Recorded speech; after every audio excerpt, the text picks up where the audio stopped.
Have you ever made a judgment in like the blink of an eye, only to find out you were completely, maybe even hilariously wrong? Well, we're going to dive into a story about exactly that, how our brains can cook up an entire narrative in a split second, and what happens when that story just comes crashing down.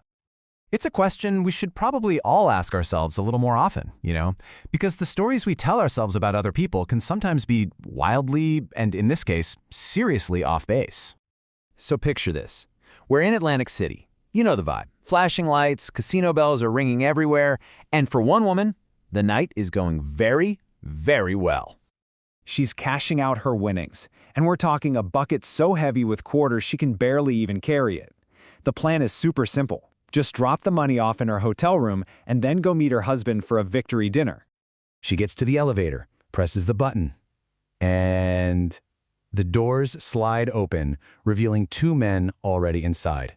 And right there, in that split second, her simple plan takes a very, very sharp turn.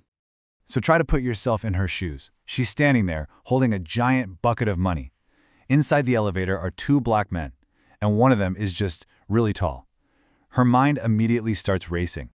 That's her first thought, just a raw, instinctive flash of fear, fed by a powerful stereotype that literally freezes her right where she stands. But then, almost immediately, her conscious mind fights back. She knows that first thought is prejudiced, and she's ashamed of it. She's caught in this internal battle between her gut reaction and her better judgment. So she does it. She forces herself to get on. Flustered, face probably burning red, she turns stiffly toward the doors, just praying they can't somehow read her mind. But you know that split-second hesitation she had at the door? Yeah, it didn't go unnoticed. The doors close, a few seconds pass, but the elevator, it doesn't move. Her anxiety just skyrockets, and the only thought in her head is, I'm trapped. Then, the taller man turns to his friend and says 4 simple words. But in her terrified mind, that wasn't a request. Oh no, it was a command, a threat. And she obeys instantly.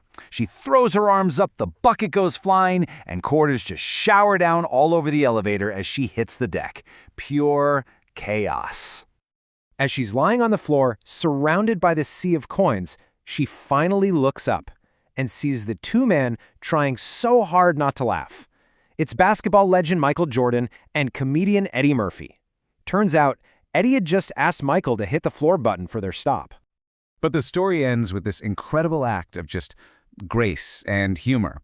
After helping her pick up every single last quarter, they sent her flowers the next morning with $1,200 and a note that turned her moment of absolute humiliation into an unforgettable memory. It's an incredible story, right? But what was really going on in that elevator? This wasn't just about one person's mistake. It's actually a perfect window into the invisible mental shortcuts that guide all of us every single day. Okay, so first up is the stereotype. In that moment of uncertainty, the woman's brain just reached for a shortcut. 2 black men, one really tall, equals a threat. It's a harmful, oversimplified idea that her brain latched onto in an instant. Now this next idea, implicit bias, is what really explains that internal conflict she was having. This is the automatic, unconscious part of the whole thing. She didn't consciously choose to be afraid. Her brain was running on autopilot. And autopilot shaped by years and years of subtle cultural messages. And when that bias smashes into a moment of fear, it can lead to this, racial profiling. Her brain didn't just see 2 men, it saw their race and immediately jumped to the conclusion of a crime. It's the action that comes directly from that initial stereotype. So, was this just flat-out racism, or was there something more complex going on? Well, the source material suggests it's not a simple one or the other kind of situation.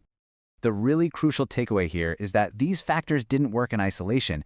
They were all feeding on each other. You see, the cultural conditioning created that initial racist stereotype. Then, her fear of being alone with a ton of cash acted like gasoline on that little spark. It wasn't just one thing. It was a perfect storm happening inside her mind in just a few seconds. You know, this story is so powerful because it's so easy to judge her, right? But the real lesson here comes when we stop pointing fingers and instead we turn that lens on ourselves.